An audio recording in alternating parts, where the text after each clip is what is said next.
Hi, this is Dani with Longevity for the Longhaul. Today I wanted to bring to you Matt Harris from Lake Nona Performance Center. He does a lot of wellness testing to kind of give you your baseline of where you're at to help you set goals to move forward no matter what you're doing. So, hi Matt, welcome to the show. Thank you. So, I'm really excited because he played a pivotal role in my recovery. When I first met Matt, I was going there to start coming to the gym and figuring things out. And I'd finished my treatment at Aviv, and they had me training for my VO2 max. And when I tried to train my VO2 max, then I ended up in my push crash syndrome. And then I came up there, asked Matt, I said, hey, can you teach me all about how to do my VO2 max? And he said, well, actually, we have a different lactate testing that we can do that offers different it's just a different way to look at training the VO2 max. So I'm going to let him tell you more about that because he's the expert. Yeah, so I remember when you came, you were looking for VO2 max testing, and we talked a little bit about your history and what's going on. We offer a metabolic lactate test, which some of the basic research behind it is just all about mitochondrial health and function, and really focusing on what's called zone 2 training. So as opposed to VO2 max, where you're trying to train as hard as you can necessarily to work on oxygen consumption, let's slow it down a little bit and work on your endurance. Whenever I first met Matt, I'm getting close to a year of when I first met him, and I could walk about a quarter of a mile. And now, some days I can go 5 miles and I can ride my bike and I can do Pilates, which that was kind of unheard of in any day for me. But what I love about the zone 2 training, it gives you a specific zone, and he'll tell you how they figure that out. But that zone, it allowed me to be efficient in my exercising. So then that way I didn't trigger, for me, inflammation that I had to overcome the next day. So how do you figure out what someone's zone is? So the metabolic lactate test is a submaximal exercise test, meaning you're not going to full exertion. And what I like about that is more people have access to it. It's not as intimidating necessarily as wearing a mask on your face, going to where you feel like you're almost going to pass out. We got a scale 1 to 10, goes about 6 or 7 for difficulty in how you're feeling. And there's a finger prick involved. And we are correlating the lactate that gets produced in your blood or released into your bloodstream, correlating with a heart rate monitor. You're wearing a polarized chest strap. And we're, putting in those various numbers, heart rate, lactate at various intervals, about between 4.5, 5 minutes at a time. And that's going to, over time, theoretically graph out a chart for us to be able, and then spit out what your heart rate training zones would be. What's really unique about what we do at the Lake Nona Performance Club is we have the access and the capabilities to utilize some research from an exercise physiologist, Inigo Samalat. Mm-hmm. So he has spent years and years of researching lactate production in elite athletes, really, and seeing how do they produce lactate, how to, getting them to train where they need to be. And then, really found out that this can be brought to general population. It can be brought to people with diabetes. And then, like I said, some of the most recent research is looking at the effects of long COVID. And how can this same training method, same testing method be brought to those folks to work on what they need as well? I used to run, I used to work out, I used to have a ton of endurance, and I could thrive where other people kind of struggle to accomplish the same goals as me. And so training wasn't a new concept to me. So through my long COVID, I've been kind of borrowing from other disciplines to figure it out. And I know when I learned about how Inago taught type 1 diabetics to become elite athletes based on using the exercise physiology information. I know a lot of people are not going to understand what that means. You saw me at my middle rock bottom. You know what I mean? I'd gotten all the treatment that I could get. I had done all the things that I could do. And all of those things were to improve my metabolic function. And metabolic function is the one thing in the one area, like Peter T would say, it's we done great things to improve structural problems. We've done great things to improve infectious problems, but we've never really done a lot as far as in healthcare to improve our metabolic function to prevent cancers and all those other things. So I can't even describe how it feels because when you function better. When you function better, you feel better. And so I have noticed that even when I was pushing and crashing, it would be that in the moment I felt good. And I think in my mind, I've got cortisol and other hormones riding shotgun with me in the moment. And so I don't know how far I'm going. And then I wake up the next day and I crash. But with this zone, it kind of gave me a consciousness of what was too much. And so when we come in, like, what is it like for someone? Like, how can they find you, first of all? If you're local to the Orlando area, in the Lake Nona Performance Club, so southeast portion of Orlando, you can also go onto the Lake Nona Performance Club website. You can see all of our information there. Happy to always give, chats via Zoom, via Teams, over the phone, just to understand, what are people looking for? Because with the lactate testing being a little new and different, a lot of people come in and they think they want one sort of test to get a certain information, and it's actually maybe this test is more beneficial. You can find him at the Lake Nona Performance Center. His name's Matt Harris. And then when I made and scheduled my appointment, I would send him an email and he would coordinate the time. Most important thing is that you don't want to drink coffee before your test, yes. Because I found out that when I drink coffee, that it increases the amount of lactate. And why is that? Yeah, well, it's just because not necessarily doesn't necessarily increase the lactate. It's increasing your heart rate, right? So, and with this test being very correlated to your heart rate at various intervals, if you're extremely sensitive to caffeine or you drink a double espresso on your way in, it shoots up your heart rate, then your lactate levels may still be relatively low, but your heart rate's going to be higher. And when we put that information into the software system, yes, it's going to spit out, maybe heart rates that aren't necessarily accurate for you because you were at a higher level than you would be resting. So I would generally, we want you to be well hydrated. We want you to be in athletic clothing, right? The sweat, you will get a little sweaty with it. If I'm exhausted, if I'm experiencing symptoms, I'm not coming in there to get on the bike because it's about to know, it's how to figure out where you are at your baseline of a good day. So you come in, and when I went in there, you guys weighed me. Did you take my blood pressure? I don't remember. Take your blood pressure and heart rate. That's just to make sure you're safe. I don't want to put you on a submaximal exercise test and your blood pressure is extremely elevated or your heart rate's very high. So that's more of a safety for you. Yeah. To make sure that you're kind of at stabilized levels.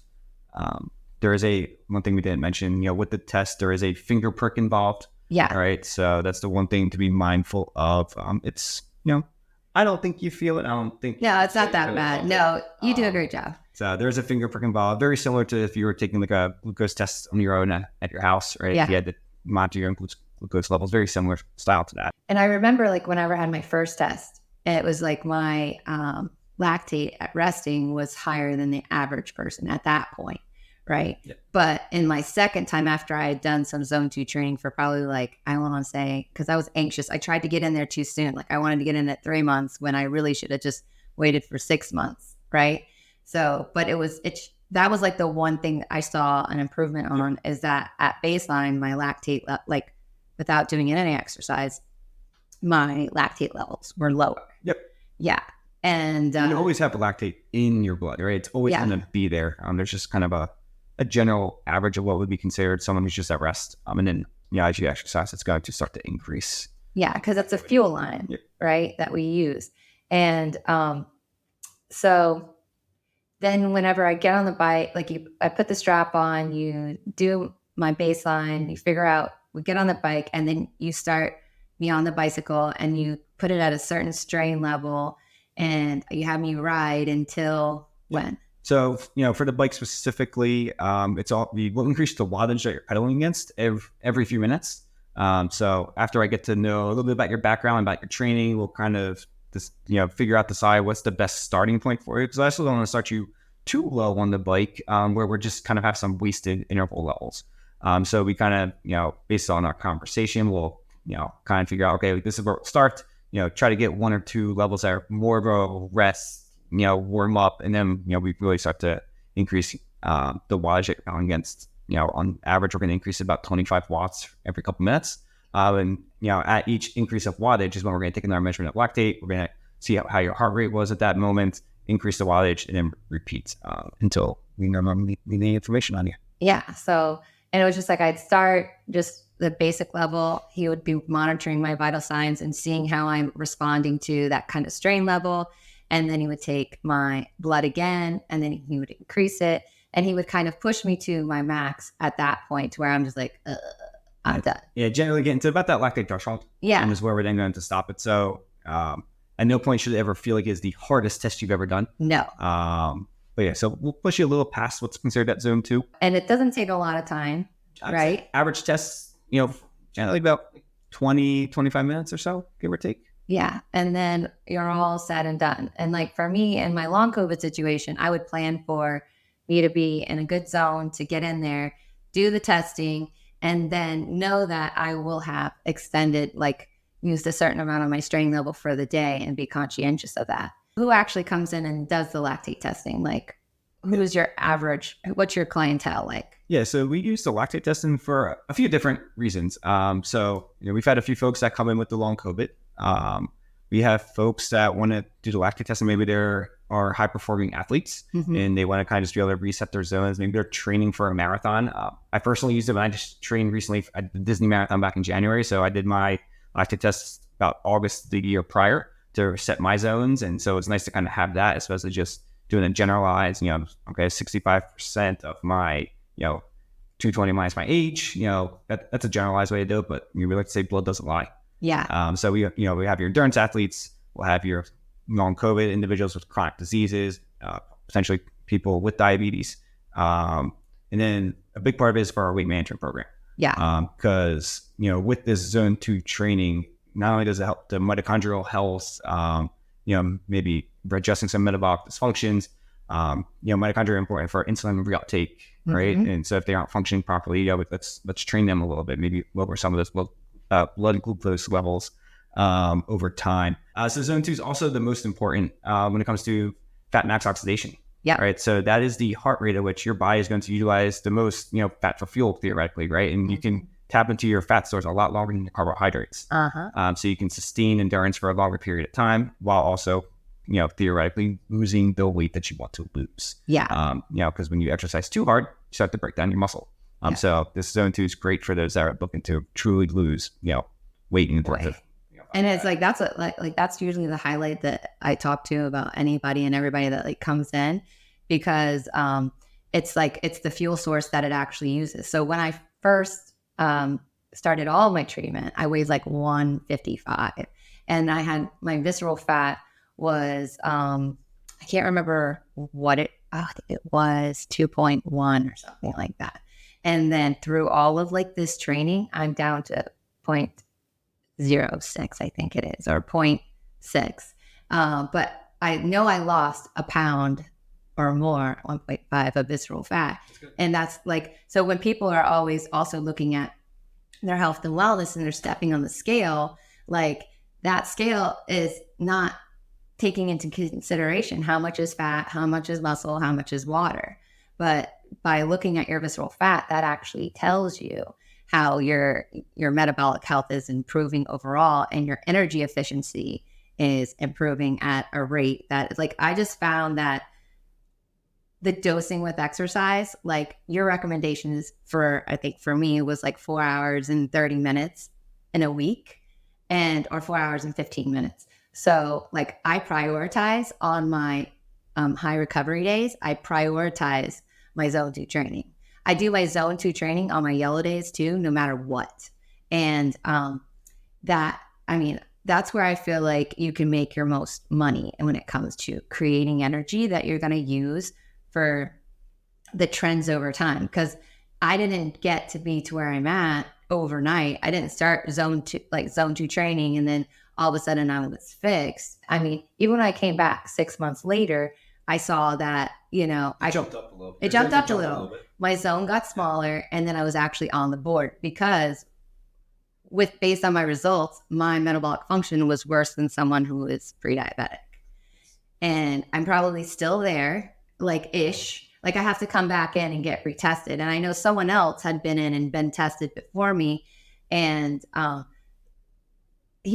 remember he was an athlete or something, and then he had COVID, but then he did the zone 2 training. And then by the time he came back in, it was a year later, you could see the progress. I'm ready to come back in, and I think I'll just be in a better place, because even when I was training zone 2 at that point, I wasn't as consistent as I am now because I didn't have the energy stores to be consistent because I had to manage life with my zone 2 training. And so many people, like, when they talk about zone 2 training, they're like, this is boring. I was just about to say it. That's the biggest thing that I hear from folks is, are you sure this is what I should be doing? Am I actually going to see results? This seems too slow. It's boring. It's not as fast as I normally run or bike. And that's what zone 2 is. I would say it's a process. You have to trust the process when you're doing that training. That's why you also do it for a longer duration, right? So when you get, when you're training your zone 2, it's not, let me just do 10 minutes up at here, 5 minutes up at here, 15 minutes, right? No. We're really looking closer to about that 45 to 60 minutes each session. Yep. To really maximize the results. And it is boring, but it can change over time. And we can make adjustments to your zone over time as well as you start to see some of the adaptations. Yeah. So when I talk to people with long COVID, I'm teaching them to like figure out their zone, like with a Garmin, everything is super random. But like you said, the blood does not lie. But there's only 2 places that you can really get this done. And so usually whenever I'm trying to get into the zone 2, people get frustrated because their heart rate goes up and it goes down and it goes up and it goes down. And you're like, what the hell? I'm just standing here. I'm like 150. What the hell? I'm trying to get into my zone. You're stressing me out. So like when, but you find like after you're like trying to get into the zone, it takes like about 15 minutes is what I tell people. And then anything over and above that 15 minutes is dosing. Like you're actually in the zone. You're actually working kind of on a cellular level because illness and performance, it's all about trends over time and training. So it's like I take people whenever they first start and I show them where they're at. And then I come back. Well, I usually have them do it for about a month. And then I say, okay, now let's look how this has impacted your recovery and your strain.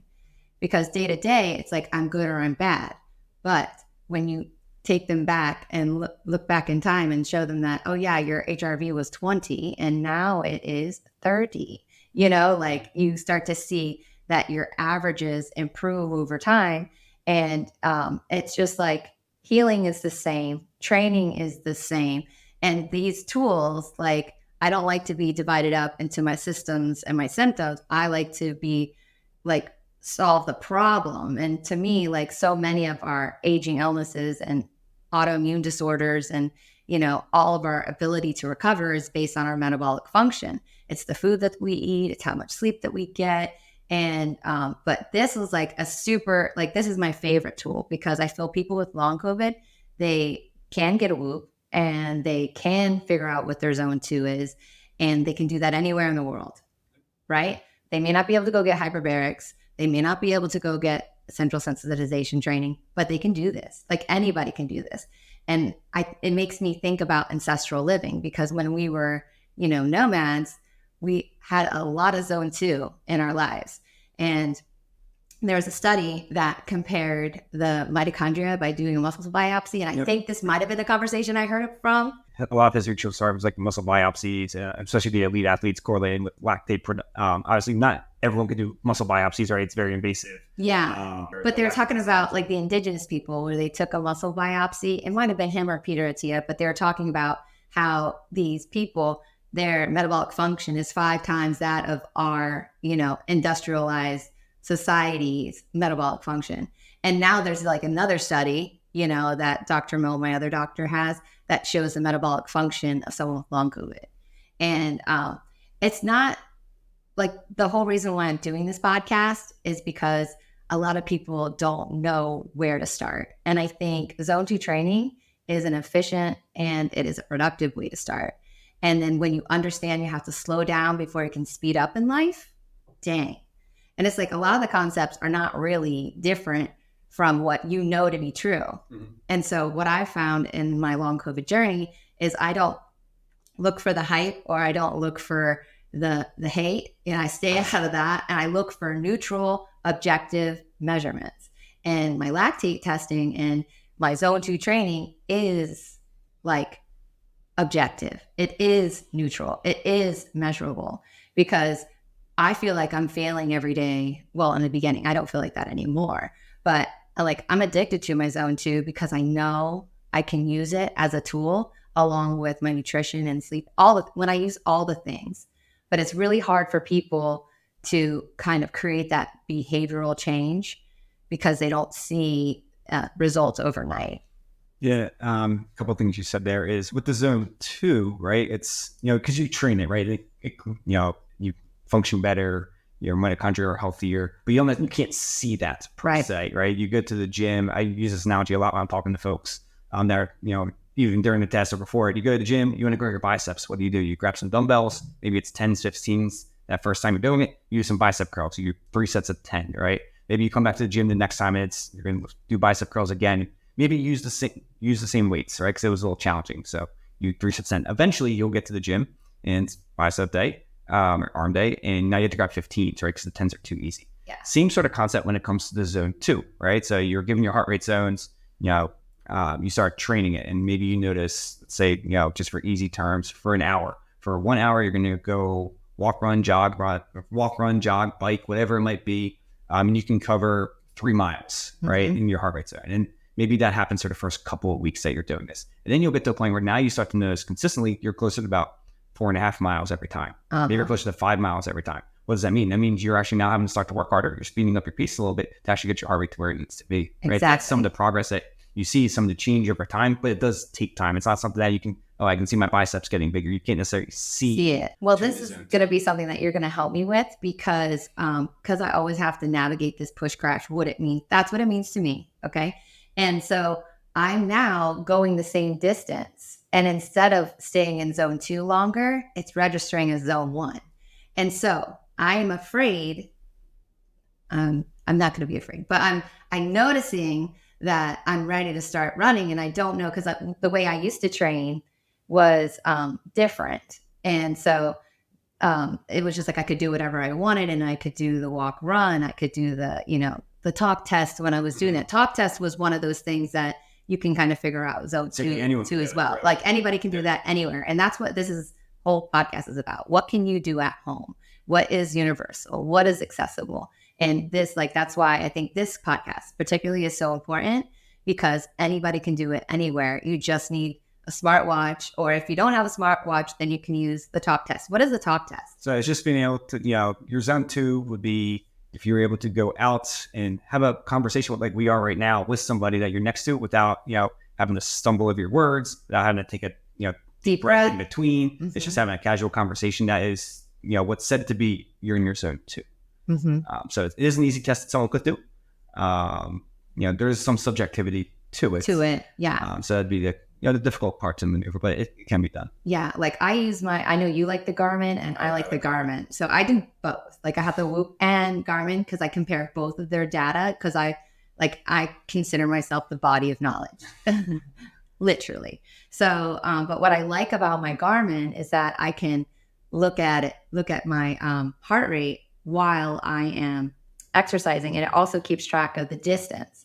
And so what I'll notice is that I can go the same distance faster without even knowing. And so that's the most recent thing that I've noticed. I'm like, oh, I'm going, but I'm taking off, because I used to take off minutes. I used to do like 13-minute miles to qualify for things, right? When I first started doing zone 2, I had 23-minute miles. And so now I'm at 18. So like that's it, but it took me a year to get there. But what comes with exercise, because I always say to learn to let your body lead and then use your body the way it was created, because moving your muscles produces healthy hormones for your brain and your body, right? Yeah. That's why typically when you work out, people say you generally feel better. Yeah. Right. I speak with someone the other day, and they're in the process, they're in part of our weight management program and had really good weeks, and then some things happened and they could feel the days where they weren't exercising, right? They felt sluggish, they felt tired, but the days that they were able to get back out there and start exercising again, you had a whole new, almost sense of energy. Now that I go back, and I've gone back to my doctor at Mayo and I've gone back to my doctor at Aviv, I see my doctor at Aviv more often, but when I went back to Mayo, my doctor didn't even recognize me. And then when I opened my mouth, he was like, is this the same person? And part of the training at Mayo that we do, because I would go into Mayo and they would give us strength exercises just to function in everyday life, like to carry groceries, to load dishes into the dishwasher, etc. And we would spend like 30 minutes of every single day with our heart rates within a certain zone. And I was like, oh my God, there's zone 2. Oh my God, they're doing this to me. Oh my God. And so like they rewired my brain and my body. And it was just, this is something that if you can't get to Mayo, you can't get to Aviv, you can start looking into zone 2 training, and you can find people like Peter Attia. And I say, Inigo Simeon. I love him. He is like my hero, like, because before him, there wasn't a consistent method to help me move forward. And with everything he teaches and with everything that we've accomplished, because I come in there and I want everything, and you're like, whoa, whoa, whoa. And you just help me, bring me back down to like, it's going to take you a minute. Change doesn't happen overnight. Sustainable change does not happen overnight. And I would love to have you on the podcast if we thought about other ways that we could talk about it, getting kind of a little bit deeper, or kind of once you learn things about long COVID. And but I don't think it has to be about long COVID specifically, because anything that works for one person can work for another. It's just how you apply it, how you use the science, and how you get to achieve the goals that you want to achieve. I am so thankful for you, because you taking the time that day and not just giving me what I wanted, but saying, whoa, there's this research that's coming out. Hey, why don't we try this testing? That conversation that we had, it changed the trajectory of my life. And not only my life, but everybody else that I work with, because there's people in California, there's people, like I've had somebody reach out from Japan, Spain, like this is a global issue, and this is a global solution, and everybody has access to their own body, and they can figure out what their zone 2 eventually, if they, take the time to learn. And like, how does someone figure, okay, let's say I can't get blood testing because we're getting ready to close, and I don't have you. Like, how does someone figure out what their zone 2 is without getting their blood tested? You have one of those wearable devices to see what your heart rate is. If you're just going for a relatively casual walk, should be faster than if you're going out to walk the dog. That's not the best time to do it, right? Something that's a continuous walk. You can see your heart rate's there. There are some of those, methods online. Some of the algorithms are, you do 220 minus your age, roughly 60-70% of that number. Could give you a ballpark range. And once again, may not be perfect, but it could be a starting place. Awesome. For something to do. Oh my God. So I want to thank you so much for coming and supporting me and like being part of my journey, and just something that you use, that helps. Like my point is like elite athletes, they pay attention to the little tiny things. And I think us, the people that are recovering and trying to restore our metabolic function, need to pay as close of attention as they do to get the same results, right? Yep. And that's high performance. So thanks for coming. You can find Matt at LakeNonaPerformanceClub.com. Ask us any questions. Like if you have questions on the things that Matt said today, and comment below and follow and share this information with anybody that you think could benefit from it. And have an awesome week. Thanks again.